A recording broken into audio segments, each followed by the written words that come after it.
నమస్తే. ఇప్పుడు చెప్పబోయేది ఆఖరి 18వ శక్తిపీఠం, అమ్మవారి కుడి చెయ్య పడిన ప్రాంతం. 18వ మహాపుణ్యక్షేత్రమైన శక్తిపీఠం కాశ్మీరేతు సరస్వతీ తల్లి ఉండేది. పౌరాణిక గాథ. శివపార్వతుల వివాహం జరిగిన తర్వాత వారు చాలా కాలం హిమాలయాల్లో విహరిస్తూ కాలక్షేపం చేసేవారు.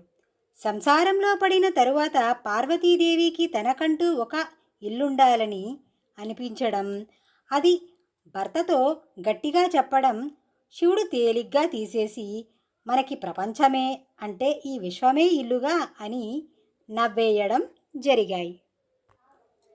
అయినా తనకి ఓ భవనం కావాలని పార్వతీదేవి పట్టుపట్టింది.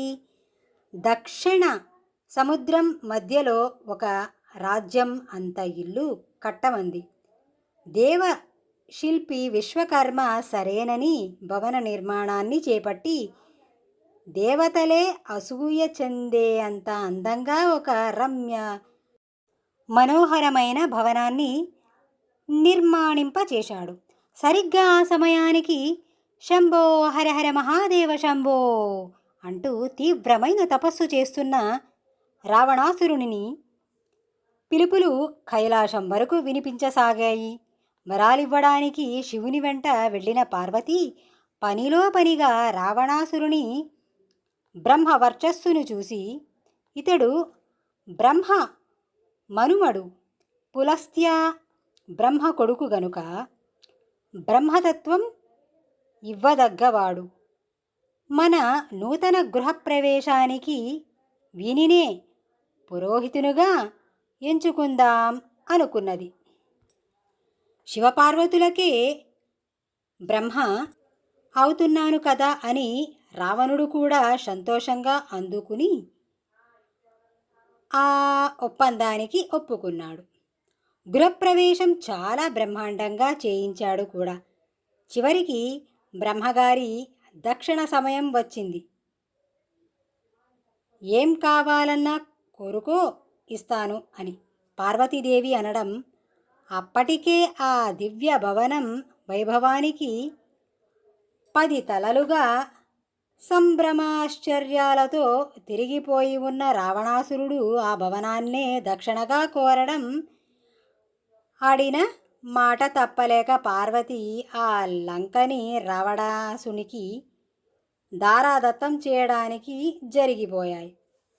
మోజుపడి కట్టించుకున్న భవంతి కాస్త మొదటి అడుగు పెట్టిన మరుక్షణమే చేజారిపోవడంతో పార్వతీదేవి దుఃఖం ఆపుకోలేక హిమాలయాల వైపు, తన పుట్టింటి వైపు పరుగు తీసింది.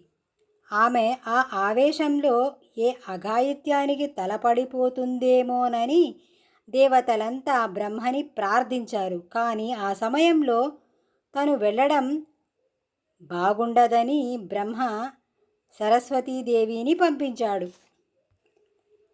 రోషంతో ఉగ్రంగా వస్తున్న పార్వతీదేవిని కాశ్మీరం వద్ద కొలుసుకున్నది సరస్వతి. రకరకాల శాంతి వచనాలతో పార్వతీదేవిని ఊరడింపజేసింది. అప్పటికీ చాలా వరకు ఆవేశాన్ని చల్లార్చుకున్న పార్వతి, నీ మునుడి వల్ల నేను సౌఖ్యానికి దూరమై బాధపడుతున్నాను నీవు భావించావు. నా బాధ అది కాదు. 10 తలలతోనూ అతడిలోని రాక్షసత్వం విజృంభిస్తే ఇంక ఎన్ని అరాచకాలు జరుగుతాయో కదా అన్నదే నా బాధ.